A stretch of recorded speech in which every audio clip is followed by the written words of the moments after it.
Guess who's back? Back again. Hi, I'm Zoe, and I'm a Borth. What a surprise, who'd have guessed? Now, I come here every year, for those of you who watch my channel a lot. So this year I decided not to film really much on anything of the trains because nothing really happened. We made all our connections, it was an easy journey, no loud people on it this time. But that was getting to Borth. From the train station, however, we had a little bit more fun because we rang up the taxi service and they said that their only car was an hour away on the other side of Wales. So, walk it. It's the only real choice. So we are with the 5 heavy bags. And it's raining. It's that fine misty stuff, but it's drenching us. And so I put my umbrella up because my coat doesn't have a hood, and I'm trying to force the umbrella up. It keeps flipping inside and out because the wind, of course, we're right on the beach or on the coastal road. So eventually I just thought, I give up. I'm trying to carry 3 bags here and wedge an umbrella at the same time that keeps turning inside out. I give up. I'll get wet. And the rain stopped, and I was like, yes, yes. I mean, I'm still because between this video and my previous ones, I strained a muscle in the shoulder which pinched a nerve. So this entire side is very sort of tender at the moment. So I haven't been able to carry my bag on that side like I normally do. So I'm carrying it on the opposite side. So now this shoulder's aching because I've had to carry everything on that side instead. But on the walk up here, the bus went past us. Typical luck, isn't it? And the rain comes back on, and just as I'm thinking, yes, the rain has stopped, it comes back on again. It's on, off, just enough to get completely soaked. But I passed a huge pirate mural on one of the places on the beach, which is new. A Viking boat coming out of somebody's house, a mermaid in somebody's garden, this huge bench carving, all of which I am going to film at some point. I'm determined. I thought if I'd mentioned them now, I can't go back on it. So when we got here, we were just like, oh, and we'd been promised one of the ones on the lower sites. So we didn't have to lug all the way up to Gwent like the previous year. But we have, and the caravan has made up for it in so many ways. Now, in tradition, time for the tour. This year we have a 12-foot, and all that extra little bit of space really makes up for it. So I've got tons and tons of floor space. I can't really grab a good shot because I'm in the living room at the moment. But DVD player, yeah. I've said Freeview TV. Fireplace. Me? Sorry, my brain's a little bit scattered. I'm just excited. These 2 little shelves, which I think are adorable. Extremely nosy neighbours who stared at me for the entire intro scene. My notes, this little corner. And then we move on to the kitchen. And we find lots of cabinet space, including this one. Pots, pans, sink. More stuff. So helpful, aren't I? More pots, pans. Toaster. Oh, my brain, I'm just not with it. Empty. Empty. Empty. As you can guess, I haven't explored these, so I don't know what's in where. Don't worry, by the end of today, all of these will be filled with stuff and things. We've got a fridge and a microwave. The fridge is interesting, though. I get to see my tea now.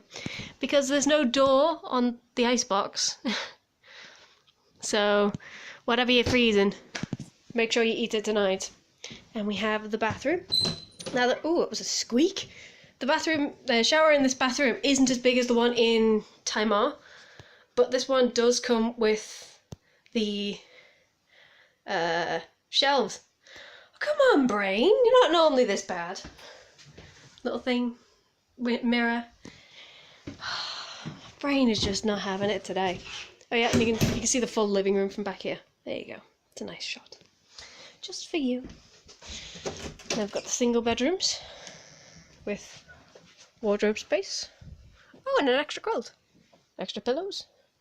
And a fly that's just come out. Oh, a little fly out of the cupboard. In here is the boiler.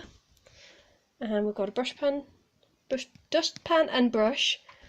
And we've got a mop bucket over there. They've got my room, which, look at all these wardrobes. 2 whole wardrobes. And a ton of space. I'm just, scooch my thing out the way.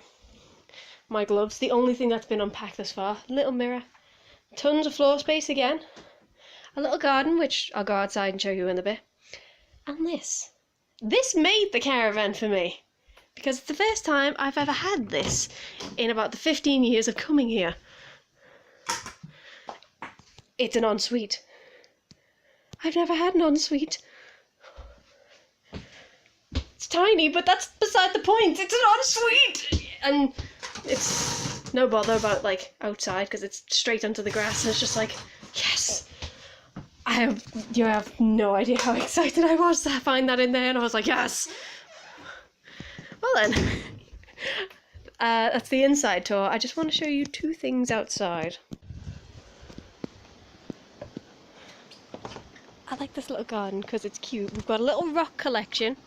Nothing says a holiday in Wales like a rock collection. Free rice for the birds, question mark. But I think this is adorable because, again, we've never had it in this section. I'll show you where it is on the map. With a little garden thing going on.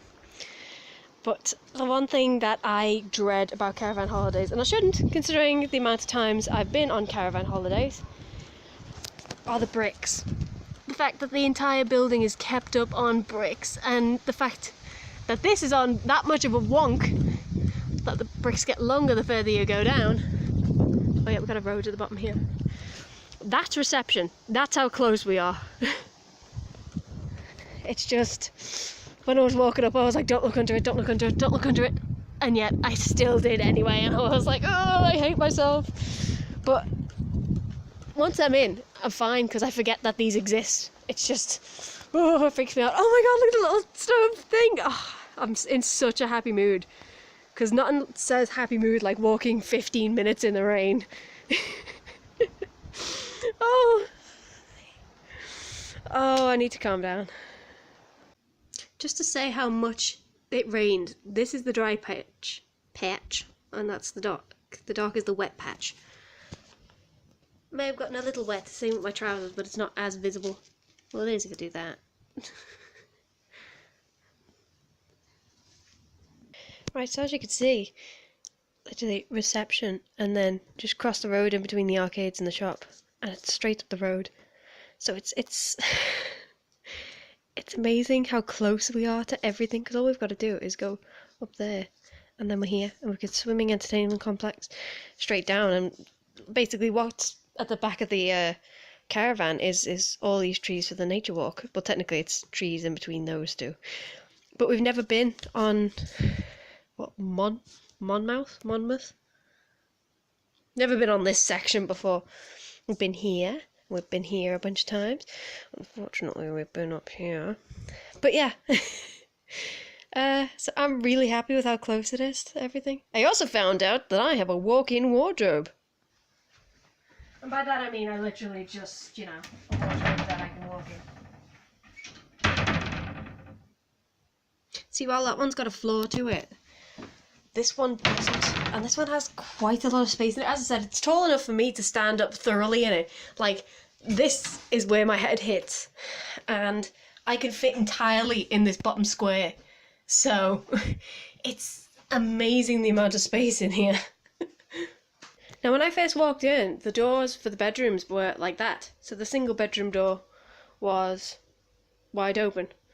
And I noticed something that, while not being able to trap anybody like in Time R, you can't open or close this door whilst the master bedroom door is shut.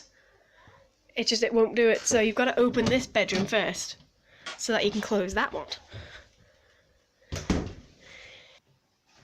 We're not very high up on the campsite, so the view isn't that far, but considering this is the view from the living room, you can see all the way to, like, the animalarium, which is that little steeple there. It's right by there. So you can see quite a distance.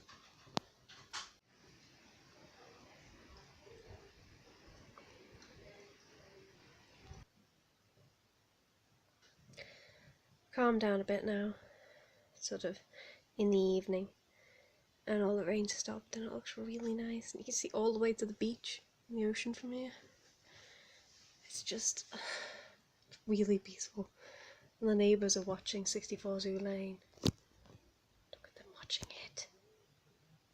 And as for night one's entertainment, well, we got quite a few things going on, such as one of the kids was really adorable because when he came up he was like, "What's your name?" Can't remember what it was. "And where are you from?" "From the Caravan." It was just really cute. But because there was only like, I think 5 kids in total, they merged Team Red and Team Yellow, and we had a Team Orange, and we had a totally real versus all the camps to see who got the most points in one night that he totally wasn't making up. But we did play a few games, such as Real is No Real, which is totally non-affiliated with Deal or No Deal. You've got to answer questions, like you'll be given a fact and you've got to say whether it's real or no real. Like, can turtles, that was it. Can turtles breathe from their bums? Real or no real? And then people go around, they ask if it's real or no real, and then they open up the red box and it's got real or no real inside. But again, totally unaffiliated with anything else. They also had another game though, where that one was on screen. This one was participants. After a party dance where they got people up, they needed 3 adults to participate in one called a Viking Fling. And they had 2 adults, and I was like, nobody else is getting up for this. I will. So I did. And it was called Viking Fling. So we had Alex, who had this little tiny Viking hat on. It was meant for kids, so it didn't really fit him. As he said, it fit like a yarmulke, sort of half fit on the back of his head. That didn't really, he had to hold on to it to stop it from falling off. And the reason for that was because me and the other woman were throwing rope hoops at his hat to see if we could get them on the little horns. She, oh my god, she was fantastic. She managed to get all 8 hoops onto it. I managed 1, but I wasn't expecting to do very well because I'm just awful at throwing. But it was funny getting up because he said, like, "Oh, is there nobody else going to come up? Come on, we just need one more." And I was like, "I'll do it." And he's like, "Zoe's coming up." And I was like, he knows my name. He remembers me from all the previous years. Good old Matt. But when he said, like, what's your name to the person and what do you do? When I said orchestral copyist, he was like, "Sorry, what?" Orchestral copyist. And what does that partake in? And I was like, simplify it. People give me orchestra scores and I can sort out parts for them. And he was like, "Well then." It was one of those, come thinking through them off just a little bit. But later on in the evening it was also funny because they did party dances, and it started off with just like 3 people on the dance floor. But they wanted to end it after 3 dances, but somebody else was like, "Come on, do Chocolate." And then they started singing it, and not everybody on the dance floor started singing it because we'd gathered a few more people by this point. We were up to at least 7 whole people on the dance floor. And we all started singing Chocolate, so we forced them into the extra dance. It's great having like small quarters, like a few people, because that way you get more intimate. But we also had a live performance, which was really good, from a band called Juice from Blackpool. And I thought I'd end today's episode with one of their songs. Now, I do get a bit out of focus. I'm going to warn you right now. It focuses in and out because I'm still trying to test out a few new settings for darker sets so that I can film some of the productions later on without any issues. But I'll finish with that. I hope you've enjoyed today's video and have a nice day. Let's go!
sleep tonight.